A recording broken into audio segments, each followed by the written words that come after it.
Good morning students, now we start our today's class in subject of political science.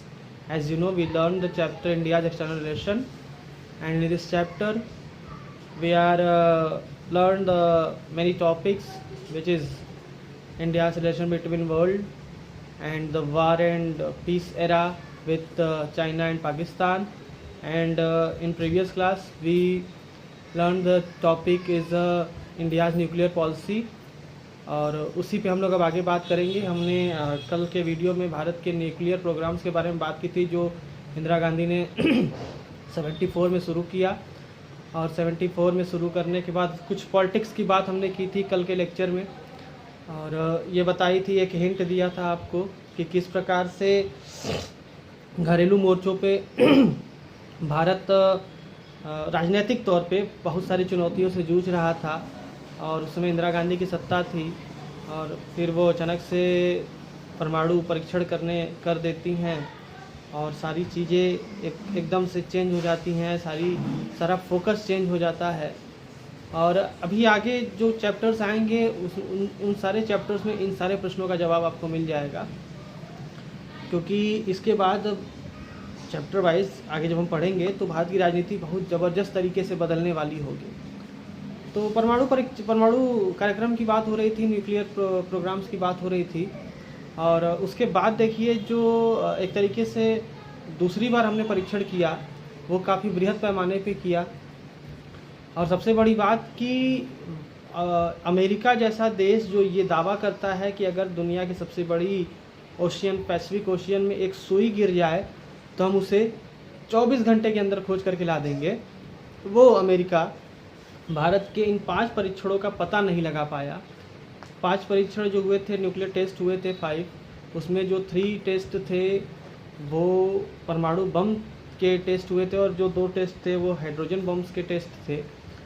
और चूँकि ये पाकिस्तान से हमको अलग करता है, पाकिस्तान में भी तुरंत उसके बाद back to back nuclear test किए थे, लेकिन उस टेस्ट में सबसे बड़ा सहयोग चाइना का था, और इसलिए पाकिस्तान के परमाणु कार्यक्रम को बहुत हद तक चाइना का परमाणु कार्यक्रम या चाइना की बी टीम मानी जाती है। और दक्षिण एशिया में एक संतुलन बनाने के लिए, आप देखिए राजनीतिक तौर पे चीज़ों को समझना शुरू करिए, ये दक्षिण एशिया में एक राजनीतिक संतुलन बनाने का प्रयास था चाइना की तरफ से। सीधी सी बात है, अगर 3 व्यक्ति हैं, ठीक है, समझिएगा इस पूरी राजनीति को, 3 व्यक्ति हैं, मैं इस मोहल्ले में अपना रूल चलाना चाहता हूँ, और एक दूसरा व्यक्ति है जो मेरे से बराबर ताकत वाला बन सकता है भविष्य में, अभी नहीं है लेकिन बन सकता है, वो मुझे चुनौती दे सकता है, और एक तीसरा व्यक्ति है जो दूसरे व्यक्ति को ताकतवर बनने के लिए रोड़े अटका सकता है, उसे परेशान कर सकता है। तो मैं क्या करूँगा कि तीसरे व्यक्ति को ताकत देना शुरू कर दूंगा, ताकि वो दूसरे व्यक्ति को परेशान किया रहे, और दूसरा व्यक्ति बहुत ताकत जुटा करके मेरे बराबरी न कर ले और मुझे कभी पछाड़ न दे। तो ये पहला व्यक्ति जो है वो चीन है, दूसरा व्यक्ति जो है वो भारत है, और जो तीसरा व्यक्ति है वो पाकिस्तान है। और पाकिस्तान को परमाणु तकनीक मुहैया कराने के पीछे चीन का सबसे बड़ा कारण यही रहा है कि दक्षिण एशिया में शक्ति संतुलन हो। क्योंकि चाइना भी परमाणु शक्ति संपन्न है, भारत भी हो जाएगा, तो दोनों में एक बैलेंस हो जाएगा। और अगर हम पाकिस्तान को परमाणु शक्ति संपन्न कर देंगे तो ये बैलेंस गड़बड़ हो जाएगा, चाइना और पाकिस्तान का बैलेंस ऊपर चला जाएगा और भारत का बैलेंस नीचे चला जाएगा। भारत फिर कभी परमाणु बम का धौंस दिखा करके, परमाणु बम की धमकी से पाकिस्तान को ब्लैकमेल नहीं कर पाएगा, क्योंकि दोनों के पास परमाणु बम रहेगा। और बहुत हद तक चाइना अपने इस षड्यंत्र में सफल रहा, हालांकि पूरा विश्व, अच्छा देखिए, यहीं से चाइना का पोल भी खुल जाता है, और आज के कोरोना संकट में भी आप चाइना को दोषी मान रहे हैं, हम सब मान रहे हैं, जाहिर सी बात है। और देखिए मैं टॉपिक पे आता हूँ कि कैसे पोल खुल जाता है चाइना का। विश्व में 5 देश परमाणु शक्ति संपन्न है, अमेरिका, फ्रांस, ब्रिटेन, चाइना और रशिया।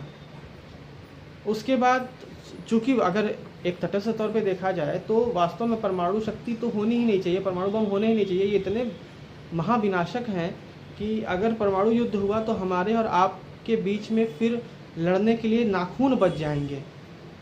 समझिएगा बात को, यानी कि ईटा, पत्थर, हथियार, डंडा, लकड़ी, everything finished, every weapon finished.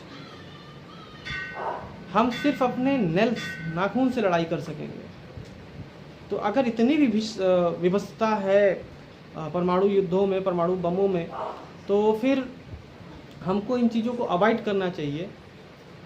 अब देखिए चाइना इस खतरे को लेकर के कितना चिंतित है या कितना जिम्मेदार है। उसने क्या किया कि भारत को शक्ति संतुलन यानी कि पावर बैलेंस में कम करने के लिए पाकिस्तान को परमाणु तकनीक दे दिया। अब पाकिस्तान के रास्ते ये परमाणु तकनीक पहुंच गया उत्तर कोरिया तक। अब धीरे धीरे अभी जो 5 और भारत को लेके 6 देश परमाणु शक्ति संपन्न थे, अब उसमें इलीगल तौर पे पाकिस्तान और उत्तर कोरिया, इनकी भी बात होती है। बहुत बार कहा जाता है कि इजराइल के पास भी परमाणु बम्स हैं, हालांकि ओपनली तौर पे ये चीज़ें नहीं हुई हैं। तो परमाणु शक्ति का प्रसार होने लगा, धीरे धीरे परमाणु शक्ति का प्रसार कर दिया गया। भारत के संदर्भ में देखिए तो 98 में जो हमने परमाणु परीक्षण किया, इन 5 परीक्षण किए, तो उसके बाद अमेरिका और जो वेस्टर्न कंट्रीज थे उन्होंने भारत के ऊपर तुरंत बैन लगाना शुरू कर दिया। और हमें वास्तव में, अगर उसमें अटल बिहारी वाजपेयी प्रधानमंत्री थे तो उन्होंने इस बैन की चिंता भी नहीं की। और सबसे बड़ा थैंक्स उस समय हमारे जो प्रमुख वैज्ञानिक थे अब्दुल कलाम, प्रोफेसर अब्दुल कलाम, उस समय डॉक्टर अब्दुल कलाम, और उस समय के रक्षा मंत्री जॉर्ज फर्नांडीज, उस समय के प्रधानमंत्री अटल बिहारी वाजपेयी, जिनकी दृढ़ इच्छा शक्ति की वजह से यह काम संपन्न हुआ और भारत एक परमाणु शक्ति संपन्न देश बना। जाहिर सी बात है, इसके लिए हमको याद रखना होगा, रामधारी सिंह दिनकर की एक कविता है, क्षमा शोभती उस भुजंग को जिसके पास गरल हो, उसको क्या जो दंतहीन विषहीन विनीत सरल हो। अगर हमारे पास ताकत नहीं है, हमारे पास बल नहीं है, हमारे पास शक्ति नहीं है, तो फिर हमें इस धरती पे, इस धरा पे जीने का अधिकार नहीं है। कापुरुष को जीने का कोई अधिकार नहीं है, कायर को जीने का कोई अधिकार नहीं है।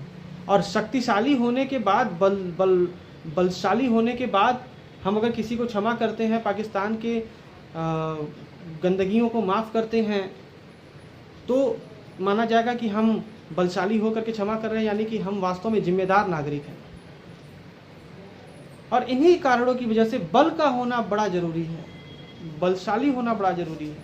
हम शांति और अहिंसा का ढिंढोरा लेकर के दुनिया में पीट करके इसलिए नहीं रह सकते कि हम परमाणु शक्ति संपन्न नहीं हैं, हम शांतिवादी हैं, इसलिए हम परमाणु बम नहीं बनाएंगे, हम हथियार नहीं रखेंगे। ये ढकोसले हैं, ये बकवास है।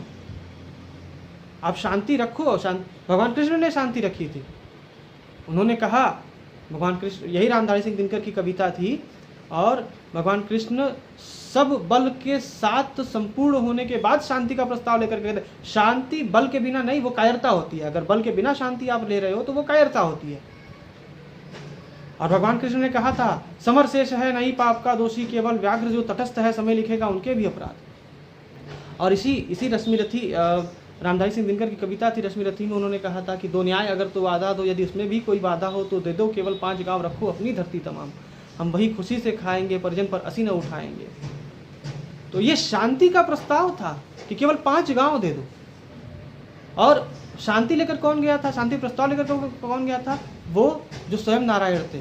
कहने का तात्पर्य ये है कि परमाणु बम हासिल कर लेना, बहुत सारे आपको लोग मिल जाएंगे, न्यूट्रल लोग, लिबरल लोग, मैं तो इनको मूर्ख समझता हूँ, जो कहते नहीं परमाणु बम नहीं, हमको रोटी चाहिए, परमाणु बम नहीं, हमको हॉस्पिटल चाहिए।